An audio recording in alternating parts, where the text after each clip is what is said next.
Hi viewers, welcome to BS talk show. నేను మీ బుర్రా శ్రీనివాస్.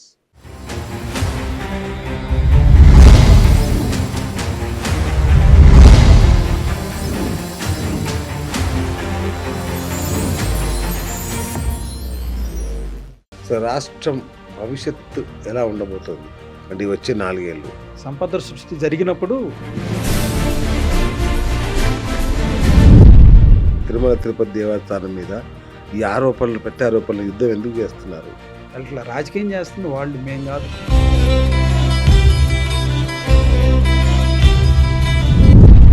జగన్ అసలు జనంలోకి రావట్లేదు. ఇది ఆయన కోటరి ఆపుతుందా లేదా ఆయనే రావట్లేదా జనంలోకి? ఎక్కడికి వెళ్ళినా జనం ఆయనకి క్రౌడ్ ఎక్కువ.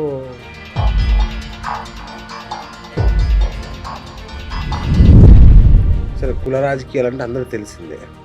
మత రాజకీయం కూడా కొంచెం ఎక్కువనే అవుతున్నట్టు అనిపిస్తుంది. ఆంధ్రప్రదేశ్లో మతాలు, కులాలు, రాజకీయాలు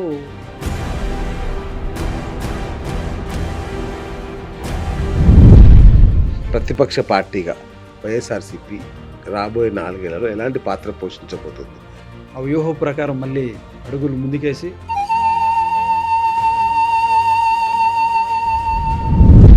సో మరి పవన్ కళ్యాణ్ పరిస్థితి ఏంటి? డిప్యూటీ సీఎం ఈ పరిపాలనలో ఆడపిల్లల మీద కూడా అత్యాచారాలు జరుగుతున్నాయి, హత్యలు జరుగుతున్నాయి. సో అమరావతి మీద మీ స్టాండ్ ఏంటి ఇప్పుడు? మీ గత ఓటమి నుంచి పార్టీ అన్న పాఠం నేర్చుకుందా? కూటమి ప్రభుత్వం ప్రజలకి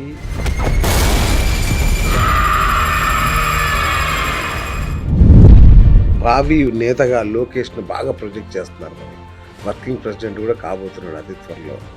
సో లోకేష్ భావి సీఎంగా భావించవచ్చా? ఇప్పుడు భవిష్యత్తులో ఆయన నాయకుడు అవ్వాలి అంటే ఈ రెడ్ బుక్ రాజ్యాంగం ఎవరు? ప్రజలు తప్ప కూటమి ప్రభుత్వం చూసారు. పార్టీలో కూడా కొంత విజయసాయి రెడ్డి ఎఫెక్ట్ బాగా కనబడుతుంది. ఎట్లా దాని నుంచి పార్టీ కొంత సంక్షోభం అంచులో ఉన్నట్టు అనుకోవచ్చా? ప్రజలు మళ్ళీ జగన్మోహన్ రెడ్డిని ముఖ్యమంత్రి చేయాలనుకున్నప్పుడు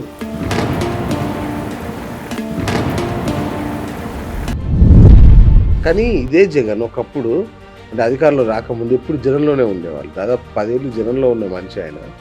హఠాత్తుగా జనంలో కనబడకుండా ఓన్లీ ట్విట్టర్లో లేదంటే పార్టీ కార్యక్రమ ప్రెస్ మీట్లలో తప్ప. ఈ క్రమంలో పార్టీని స్థానికంగా సంస్థాగతంగా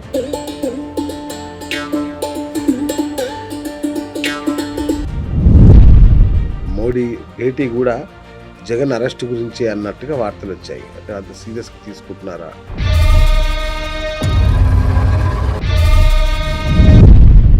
ఆంధ్రప్రదేశ్ రాజకీయాలు దేశవ్యాప్తంగా కూడా హాటెస్ట్.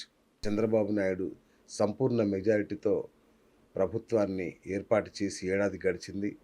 అలాగే ఈ మధ్యనే కడప సెంటర్లో అంటే జగన్ అత్యంత కీలకమైన పట్టున్న ప్రాంతంలో మహానాడు ఘనంగా నిర్వహించి మరి ఆయన విజయోత్సాహంతో కథం దొక్కుతున్నారు అనుకోవచ్చు. మరి నిజంగా అక్కడ రాష్ట్రంలో పరిస్థితులు ఎలా ఉన్నాయి, పాలన ఎలా ఉంది తెలుసుకునే ప్రయత్నం చేద్దాం. సీనియర్ పాత్రికేయులు, జర్నలిస్ట్, అలాగే జగన్ మీద, అలాగే వైఎస్ రాజశేఖర రెడ్డి గారి మీద అద్భుతమైన పుస్తకాలు రాసి ఇంకా ఎన్నో పుస్తకాలు రాశారు. సీనియర్ న్యాయవాది కూడా మన గుంటూరు కృష్ణ గారు, జీకేగా ఆయన ఆంధ్రప్రదేశ్లో చాలా ఫేమస్. మరి అలాంటి జీకే ఇవాళ మన స్టూడియోలో ఉన్నారు. అసలు ఆంధ్రప్రదేశ్ సమకాలీన రాజకీయాల పరిస్థితి ఎలా ఉందో తెలుసుకునే ప్రయత్నం చేద్దాం. కృష్ణ గారు నమస్తే అండి. నమస్తే అండి. ఎలా ఉన్నారు సార్? బాగున్నాను సార్. So wonderful sir. మీ పుస్తకాలు చదివాను, చాలా గొప్పగా రాశారు పుస్తకాలు. సో జగన్ గారి మీద కానీ, వైఎస్ గారి మీద కానీ. Thank you. So nice sir. ఏంటి ఎలా ఉంది ఏపీ రాజకీయం? అంటే ఏదో చాలా ఉద్రిక్త వాతావరణం నెలకొన్నట్టుంది. అప్పుడే ఏమనుకున్నంత ఏమి లేవు సార్. ఎందుకంటే సంవత్సరం అవును కావస్తుంది. అవును వీళ్ళు ప్రజలకు వాగ్దానాలు చేశారు. అవును 3 పార్టీలు కలిసి కూటమిగా ఏర్పడ్డాయి. అవును కూటమిగా ఏర్పడి జగన్ కంటే మెరుగ్గా మేము సంక్షేమ పథకాలు అందజేస్తాం, అవును అభివృద్ధి చేస్తాం అవును అని చెప్పేసి ప్రజలకి వాగ్దానాలు ఇచ్చారు. సూపర్ 6 ఇచ్చారు. ఈ రోజు వరకు వాళ్ళు ఇచ్చిన సూపర్ సిక్స్లో 1-2 పథకాలు తప్పితే ఏది అమలు చేయలే. ఉమ్, కానీ జగన్మోహన్ రెడ్డి గారు ముఖ్యమంత్రి అయి సంవత్సర కాలం పూర్తి చేసుకున్నప్పుడే ఎన్నో సంక్షేమ పథకాలను అమలు చేసినటువంటి ఘన చరిత్ర జగన్మోహన్ రెడ్డి గారిది. అయితే ఉమ్, ఇచ్చిన వాగ్దానాలను అమలు చేయకోకుండా మసిపూసి మారేడుగాయ చేసి పరిపాలన సాగిస్తూ వైఎస్ఆర్ కాంగ్రెస్ పార్టీలో ఉన్నటువంటి నేతలను అరెస్ట్ చేస్తూ ప్రజల్ని డైవర్ట్ చేసే కార్యక్రమం అయితే ఆంధ్రప్రదేశ్ రాజకీయాల్లో జరుగుతుంది. ఓకే. సంక్షేమ కార్యక్రమాలు, అభివృద్ధి వీటి మీద ఉమ్, కేంద్రీకరణ లేదు. ఓకే. పార్టీ వైఎస్ఆర్ నాయకుల మీద, తర్వాత ప్రజల్ని ఎలా సంక్షేమ పథకాలు ఎలా ఎగ్గొట్టాలనే దాని మీదే జరుగుతుంది తప్పితే ఉమ్, వాళ్ళు ఇచ్చిన వాగ్దానాలు ఏ విధంగా ప్రజలకి చేర్చాలనే దాని మీద అయితే మాత్రం చేరరు. ఓకే. అంతేందుకు అసలు జగన్నే జూన్ 10న అరెస్ట్ చేస్తారని వార్తలు వస్తున్నాయి లిక్కర్ కేసులో. జగన్మోహన్ రెడ్డి గారిని వాళ్ళు ముఖ్యమంత్రిగా ప్రమాణ స్వీకారం చేసిన రోజు నుంచి రేపు అరెస్ట్ చేస్తారు, ఇల్లు అరెస్ట్ చేస్తారు అని చెబుతూనే ఉంటారు. అచ్చా. జగన్మోహన్ రెడ్డి గారు మొన్న పార్టీ కార్యాలయంలో మీటింగ్ జరిగినప్పుడు ఇట్లాగే రిపోర్టర్స్ అడిగారు, మిమ్మల్ని అరెస్ట్ చేస్తారంట కదండి అని. నేను విజయవాడలోనే ఉంటున్నా, పలానా చోట్లను వచ్చి అరెస్ట్ చేయమని చెప్పి ఆయన కూడా అన్నారు. ఉమ్, అంటే జగన్మోహన్ రెడ్డి గారు అరెస్ట్ ఏం కొత్త కాదు. జగన్మోహన్ రెడ్డి గారు కాంగ్రెస్ పార్టీని ఎదిరించి ఉమ్, అవును. కాంగ్రెస్ పార్టీ చేస్తున్నటువంటి వాటిని ప్రశ్నించి ఉమ్, అక్రమ కేసుల్లో జైలుకి వచ్చిన చరిత్ర అయింది. ఓకే. ఈ పెద్ద లెక్క కాదు అసలు. ఆయన జైలుకి పంపించడం అనేది అది జరగదు అనుకుంటున్నాను నేను. ఓకే. రైట్. అంటే ఎట్లా ఉందంటే వాతావరణం ఒక రెడ్ బుక్ పరిపాలన నడుస్తుంది, ఒక కక్షపూరిత రాజకీయాలు నడుస్తున్నాయి రాష్ట్రంలో అని మీ పార్టీ అంటే వైఎస్ఆర్సీపీ పదే పదే ఆరోపిస్తుంది. నిజంగా అలాగే ఉందా సిచ్యువేషన్? అంటే చూస్తుంటే తెలుస్తుంది సార్. అంటే రెడ్ బుక్ రాజ్యాంగం అని చెప్పేసి వాళ్ళు పెట్టుకున్నారు. రెడ్ బుక్ రాజ్యాంగం అంటే అరెస్ట్ చేయటం, కార్యకర్తల మీద తప్పుడు కేసులు పెట్టడం, ఇదే అనుకుంటున్నారు వాళ్ళు. ఓకే. కానీ వీళ్ళు ఏదైతే చేస్తున్నారో, ఏదైతే విత్తనం కొత్తగా నాటుతున్నారు, ఇది రేపొద్దుని మా పరిపాలన వచ్చిన తర్వాత కూడా మా వాళ్ళు వీళ్ళు ఒక బుక్ రాసుకున్నారు, మా వాళ్ళు ప్రతి ఏరియాకి బుక్ రాసుకుంటున్నారు. అవునా? ప్రతి ఏరియాకి రాసుకుంటున్నారు. Blue book. అది ఏ బుక్ తెలియదు, మొత్తం రాస్తున్నారు. రాసుకొని ఎట్లా ఏ బుక్ ఎట్లా అమలు చేయాలని కూడా ఫుల్ క్లారిటీతోనే ఉన్నారు. అచ్చా. ప్రతీకార రాజకీయాలు తప్పదు. అంటే ఇంతకంటే అంటే మనం ఎవరు ఏది చేస్తారో వాళ్ళకి మేలు చేసిన వాళ్ళకి మేలు చేయాలి, అంతే కదా. అట్లాగే మా వాళ్ళు కూడా మేలు చేస్తే మేలు చేస్తారు. ఓకే. అంటే మొన్న లోకేష్ మోడీ భేటీ కూడా జగన్ అరెస్ట్ గురించి అన్నట్టుగా వార్తలు వచ్చాయి. అంటే అంత సీరియస్గా తీసుకుంటున్నారా, అంటే మోడీ పర్మిషన్ తీసుకుంటున్నారు జగన్ అరెస్ట్ కోసం అన్నట్టుగా వార్తలు వచ్చాయి. లేదు సార్, ఆయన ఏదో వేరే పని మీద వెళ్ళాడు, వాళ్ళ ఫ్యామిలీని కూడా తీసుకెళ్ళారు అనే దాని మీదే వచ్చినాయి. కానీ వాళ్ళు పార్టీకి సంబంధించిన వాళ్ళు వాళ్ళట ప్రజెంట్ చేసుకుంటున్నారు. అంటే ప్రజల్లో ఒక చర్చ జరగాలి, సంక్షేమ పథకాలు అభివృద్ధి పథకాల మీద చర్చ జరగకూడదు. ఏదో ఒక వార్త నాటు వదలాలి గాలిలో, దాని మీద చర్చ జరగాలి. టాపిక్ డైవర్షన్ అంటారు దాన్ని. అట్లా డైవర్షన్ చేసే ప్రయత్నం అయితే చేస్తున్నారు. ఓకే. రైట్. ఈ ఏడాది కాలం పాలన మీద ఒక ప్రోగ్రెస్ రిపోర్ట్ ఇవ్వాల్సి వస్తే మీరు ఎన్ని మార్కులు వేస్తారు, ఏం చెప్తారు? ఈ ప్రజలను అడిగితే చెప్తారు సార్. మేమంటే మీరు ప్రజలేగా, మేమంటే ఒక పార్టీలో ఉన్నాం కదా, మేమంటే అసలు ఏమీ లేదని చెబుతాం. ప్రజలను అడిగితే ఎంత చేస్తున్నారు, ఏం చేస్తున్నారు, జగన్మోహన్ రెడ్డి గారి పరిపాలన సంవత్సర పాలన ఏం జరిగింది, రాజశేఖర రెడ్డి గారి పరిపాలన సంవత్సరం కాలంలో ఏం జరిగింది, ఇప్పుడు చంద్రబాబు నాయుడు గారు కూటమి ప్రభుత్వంలో ఏం జరుగుతుంది అనే ప్రజల దగ్గరికి వెళ్తే గ్రౌండ్ రిపోర్ట్లో సంక్షేమ పథకాలు ఏ విధంగా అమలు చేశారు, ఏ విధంగా అమలు జరుగుతున్నాయి, నిత్యావసర ఈ మొన్న ఈ డీలర్స్కి సంబంధించి ఆ వ్యాన్లన్నీ తీసేశారు కదా. ఎందుకలా? ఆ వ్యాన్లన్నీ తీసేశారు, పబ్లిక్ డిస్ట్రిబ్యూషన్ సిస్టమ్ లేపేశారు. ఇప్పుడు ఏం చేస్తున్నారు, గ్రామీణ ప్రాంతాల్లో ప్రజలు ఒక్కొక్క ఊరు నుంచి కిలోమీటర్ కూడా నడిచి వెళ్ళాలి. చాలా ఇబ్బంది పడుతున్నారు అది. అలాంటి గ్రౌండ్ రిపోర్ట్‌లో బాగా ఉన్నాయి సార్. పరిపాలన అలా ఉందంటారు మొత్తం మీద. అవును. అయితే మరి మహానాడు మొన్న బ్రహ్మాండంగా జరిగింది. చాలా కొత్త రెవల్యూషనరీ టాక్ చేస్తున్నాడు చంద్రబాబు నాయుడు గారు. మళ్ళీ మళ్ళీ వేరే వాళ్ళకి ఇవ్వకండి. నాకే ఇవ్వండి అధికారము. ఇట్లా మారుస్తూ పోతుంటే అభివృద్ధి ఆగిపోతుందని ఒక మాట. లోకేష్‌ని నేషనల్ వర్కింగ్ ప్రెసిడెంట్ చేయబోతున్నానని విన్నాము. చాలా వేగవంతమైన పరిణామాలు చూడబోతున్నామా? అంటే చంద్రబాబు నాయుడు గారు ఎప్పుడు కూడా నేనే చేశానని చెప్తారు. హైదరాబాదుని అభివృద్ధి చేసింది నేనే. అవును. ఈ రాష్ట్రాల్లోకి సెల్ ఫోన్ తీసుకొచ్చింది నేనే. అట్లా రకరకాలుగా ప్రతిదీ నేనే చేశానని చెప్పుకునే అలవాటు ఉంది ఆయనకి. హ్మ్. అట్ ద సేమ్ టైం 2014లో ముఖ్యమంత్రి అయ్యారు. 2019 వరకు చేశారు. ఆ కాలంలో ఆంధ్రప్రదేశ్‌లో రాజధాని నిర్మాణం జరిగింది కదా! ఏమాత్రం అభివృద్ధి చెందింది? ఎంత అభివృద్ధి చేశారు? హ్మ్. దానికి దీనికి పోల్చుకుంటే ఇప్పుడు అసలు ఎంత అభివృద్ధి చెందిద్ది? ఏ విధంగా ఉంటది? ఎక్కడి నుంచి చేస్తారు ఇదంతా? అనేది ఆయన మాటల్లో చెప్పటమే, చేతల్లో ఉండదు. మాటల్లో చెప్తా ఉంటారు. అప్పుడు అది చేద్దాం, ఇప్పుడు ఇది చేద్దాం, ఇక్కడ ఇది స్విట్జర్లాండ్ చేద్దాం.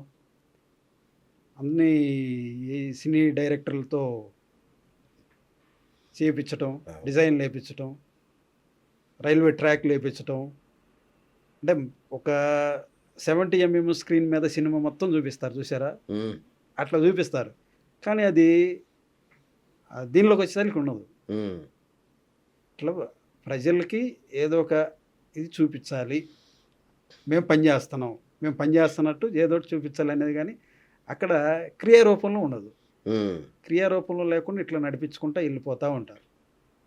ఎప్పటికి మళ్ళీ 2024 అయిపోద్ది కదా! హ్మ్. నెక్స్ట్ ఎలక్షన్లు ఉంటాయి కదా! 2029లో 29.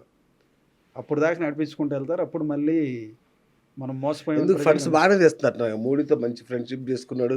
ఎప్పుడంటే అప్పుడు మోడీ అసలు పుట్టింటికి వచ్చినట్టు మోడీ వస్తున్నాడు. ఏదంటే అది నిధులు మంజూరు చేస్తున్నాడు. పనులు వేగంగా అవుతున్నాయి. పోలవరం కంప్లీట్ అయ్యేటట్టుంది. పనులేం కావట్లేదు అంటున్నారు మీరు. మొన్న మోడీ గారు అమరావతి వచ్చారు. అమరావతి వచ్చి ఈ రాజధాని నిర్మాణానికి ఇన్ని కోట్లు ఇస్తున్నాను అని ఏమన్నా చెప్పారా? హ్మ్. చెప్పలేదు కదా! అదే 1000 కోట్లో 1500 కోట్లో ఏదో ప్రకటించినట్టున్నారు కదా అప్పట్లో. ఈ అప్పట్లో ఎప్పుడూ ప్రకటిస్తూనే ఉంటారు. అచ్చా! అవి ఎప్పుడు వస్తాయో, ఏం చేస్తాయో ఎవరికి తెలియదు. ఆ! ప్రకటిస్తూ మాత్రం ప్రకటిస్తూ ఉంటారు. వెళ్ళినప్పుడల్లా ఏదో ఒకటి తీసుకొస్తామని చెప్తున్నారు, తీసుకొస్తున్నారు. అసలు ప్రజలకు ఇచ్చిన సంక్షేమ పథకాల అమలులో ఇంతవరకు సరైన నిర్ణయం తీసుకోలేదు. రేపొద్దున అంటారు. ఇప్పుడు అమ్మఒడి వైఎస్ఆర్ కాంగ్రెస్ పార్టీ ఆధ్వర్యంలో అవును. జరిగింది. ఇంట్లో ఎంతమంది ఉన్నా ఒకరికే ఇచ్చారు. ఇప్పుడు అమ్మొక వందనం అని చెప్పి వాళ్ళు ఎలక్షన్లో చెప్పారు. ఇంట్లో ఎంతమంది పిల్లలుంటే అంతమందికి ఇస్తామన్నారు. హ్మ్. రేపు పిల్లలకి ఇది స్టార్ట్ అవుతుంది స్కూల్స్. మరి దాని మీద లేదు. రైతు భరోసా లేదు. మహిళలకి ఉచిత బస్సు ప్రయాణం అన్నారు. లేదు.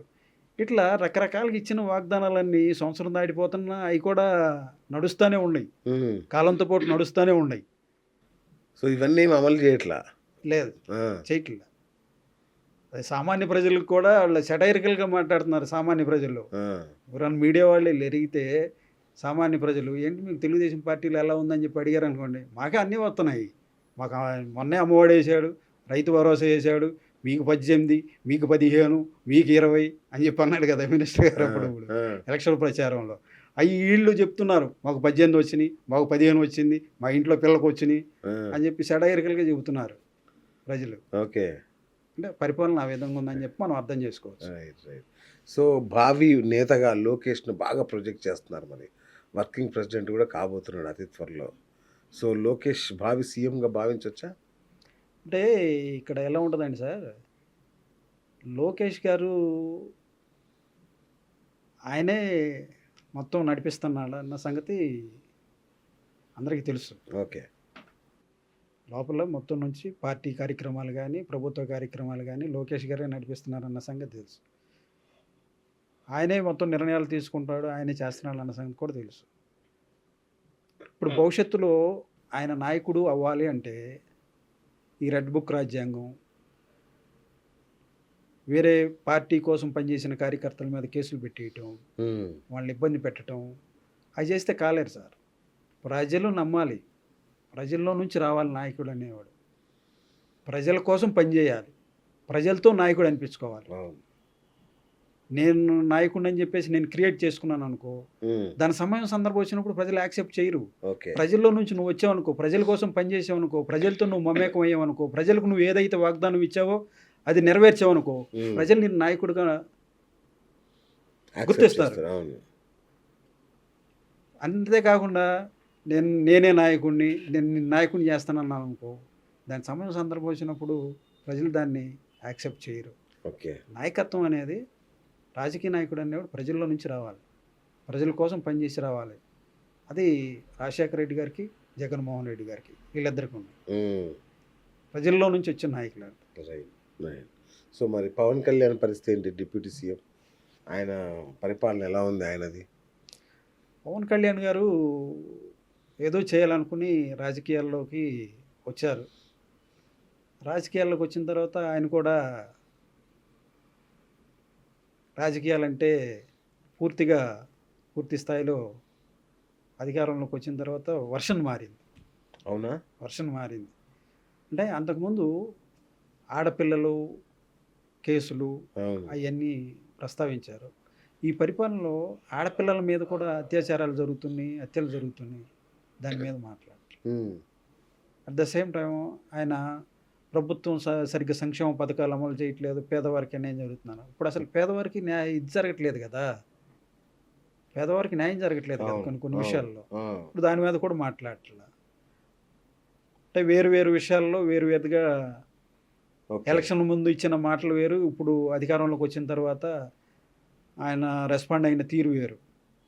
ఆయన కూడా ప్రజలకు ఏదైతే ఇచ్చారో, ఏ వాగ్దానాలను ఇచ్చారో అవి ఫుల్ఫిల్ చేసే క్రమంలో వాళ్ళు నిర్ణయాలు తీసుకుంటూ ఉంటే ప్రజలు హర్షిస్తారు. ఆ, అలా కాకుండా అధికారంలోకి వచ్చాంలే, వీళ్ళతో ఏం పని ఉందిలే అనుకుంటే సరైన సమయంలో సరైన సమాధానం చెబుతారు. ఉమ్, ఓకే.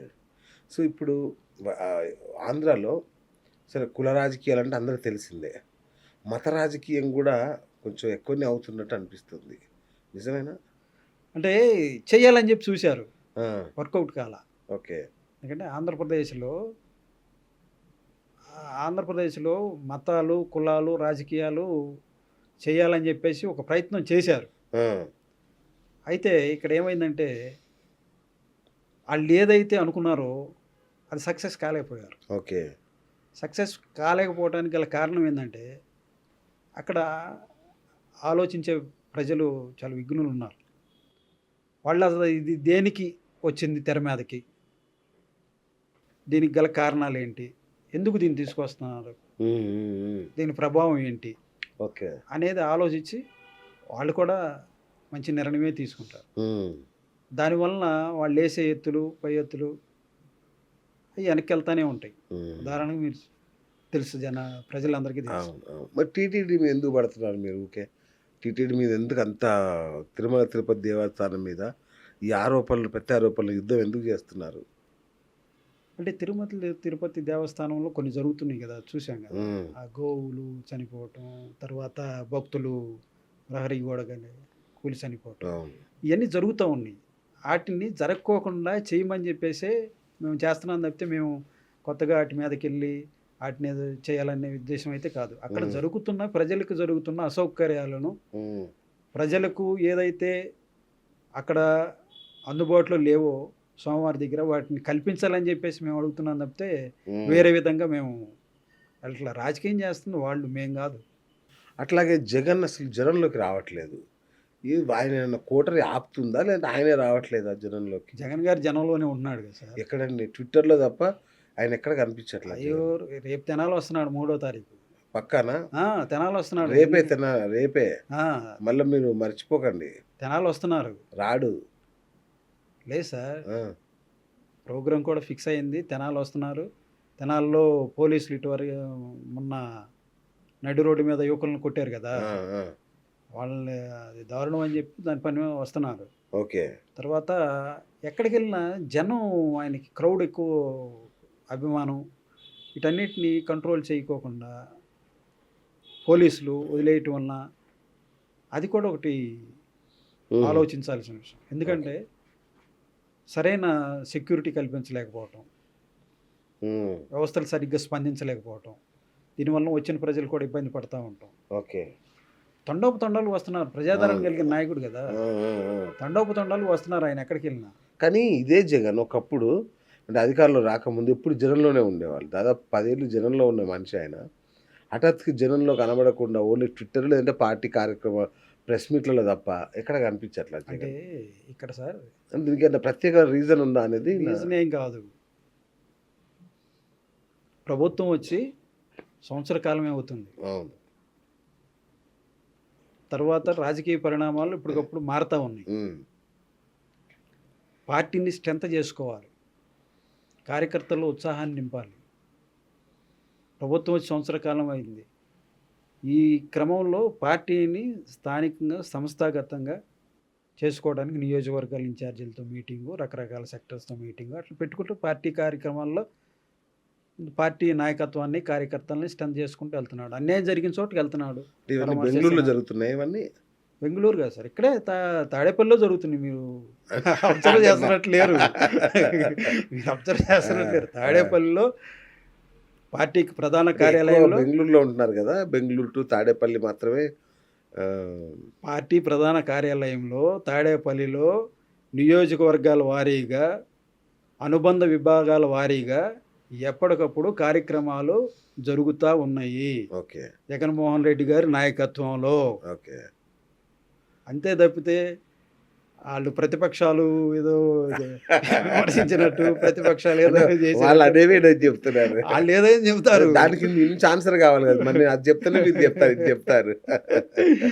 ఆ, ప్రతి అనుబంధ సంఘంతో, ఓకే. ప్రతి నియోజకవర్గంతో, ఓకే. ఇంపార్టెంట్ నాయకులతో, ఉమ్. పార్టీకి సంబంధించినటువంటి పార్టీని ఏ విధంగా బలోపేతం చేయాలి, ప్రజలకి సంక్షేమ పథకాలు, కూటమి ప్రభుత్వం ఇచ్చిన హామీలు ఉమ్. ఎలా అమలు చేయించాలి అనే దాని మీద ఎప్పటికప్పుడు పార్టీ నిర్ణయాలు ఇస్తూ పార్టీకి కార్యకర్తలకి ఉమ్. ప్రజల్లోకి వెళ్ళి పనిచేయమని చెప్తున్నారు. ఓకే. ఆయన బెంగళూరులో ఉంటున్నారు, ఇంకో చోట ఉంటున్నారు. ఆ, ఆ. ప్రతిపక్షాలు ఏ పడితే అయ్యే చేస్తారు జగన్ గారు. అదేలేట. మాకు అదే తెలిస్తే మేము అదే అడుగుతున్నాం. మీరు కూడా అబ్జర్వ్ చేయండి సార్. తప్పకుండా. పార్టీలో కూడా కొంత విజయసాయిరెడ్డి ఎఫెక్ట్ బాగా కనబడుతుంది. ఎట్లా దాని నుంచి పార్టీ కొంత సంక్షోభం అంచులో ఉన్నట్టు అనుకోవచ్చా?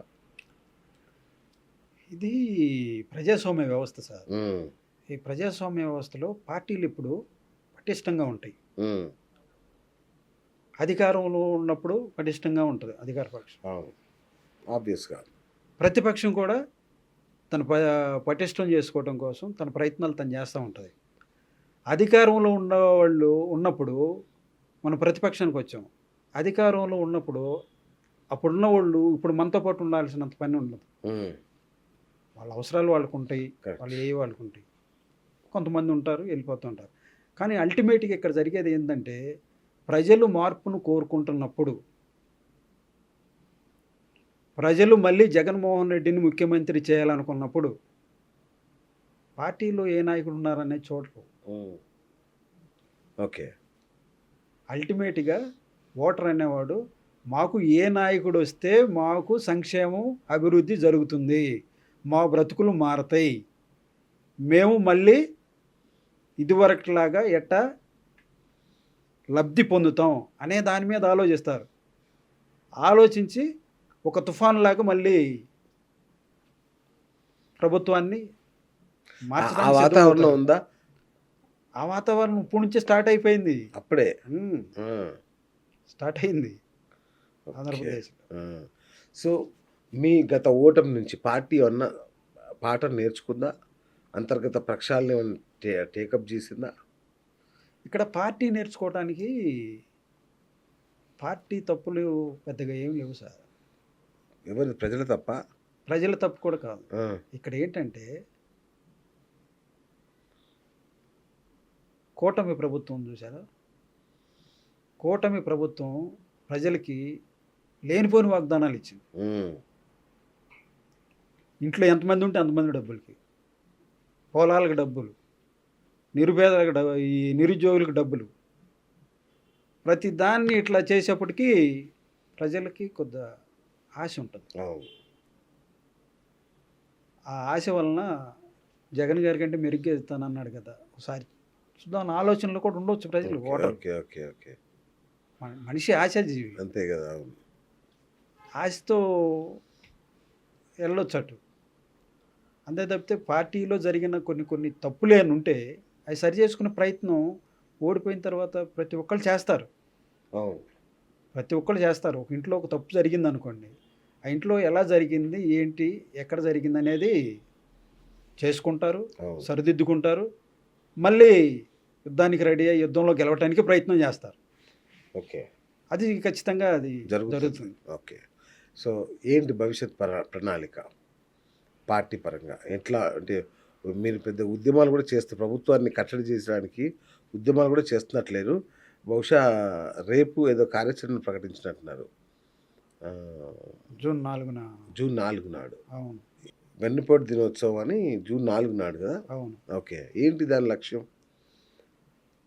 ప్రజలకు వాగ్దానాలు చేశారు కదా, మేము ఆ. అవి ఇస్తాం ఇవి ఇస్తామని ఆ, చెప్పి ఆ, ఏమి వాగ్దానాలు ఇవ్వకోకుండా ప్రజలను వెన్నుపోటు పొడిచి, ఓట్లేసి వెన్నుపోటు పొడిచి వాళ్ళ సంక్షేమం గురించి పట్టించుకోవట్లేదు. ఆ, సంవత్సర కాలం అయిపోయినా మీరు చేస్తానన్న వాగ్దానాలు చేయలేదు ఓకే. అనే దాని మీద ప్రజలకి వెన్నుపోటు పొడిచారు అనేది మ్మ్. Concept. Okay okay okay. So రాష్ట్రం భవిష్యత్తు ఎలా ఉండబోతోంది అంటే ఈ వచ్చే 4 ఏళ్ళు? రాష్ట్ర భవిష్యత్తు ఈ విధంగా చేసుకెళ్తే ఏమి ఉండదు సార్. ఉమ్, ఎక్కడ వేసిన గంగలు అక్కడే ఉంటుంది. ఓకే. రాజధాని అభివృద్ధి చేయాలన్నా, ఇచ్చిన వాగ్దానాలు నెరవేర్చాలన్నా, ఏది చేయాలన్నా సంపద సృష్టి జరగాలి. అవును.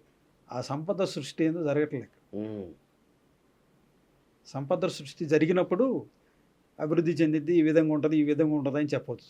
ఓకే. అసలు ఇప్పుడు సామాన్య ప్రజలకి అర్థం కావట్లా ఉమ్, ఏం జరుగుతుంది ఏంటి అనేది. ఆ విధంగా ఉంది పరిపాలన. రైట్. సో ఫైనల్గా ప్రతిపక్ష పార్టీగా వైఎస్ఆర్సీపీ రాబోయే 4 ఏళ్లలో ఎలాంటి పాత్ర పోషించబోతుంది? అంటే ప్రజల్లోకి వెళ్తారా, ఎట్లాగే సమీక్షించుకుంటూ ఉంటారా, ఏం చేస్తారు అసలు? ఏమన్నా వ్యూహం ఉందా? వ్యూహం ఖచ్చితంగా మా అధినాయకుడు చేస్తారు. ఉమ్, ప్రజల్లోకి వెళ్తారు. ప్రజలకు ఉన్నటువంటి, ప్రజలకు జరుగుతున్నటువంటి అన్యాయం, ప్రజలకు చేసిన మోసాన్ని ఖచ్చితంగా ఎండగడతాడు.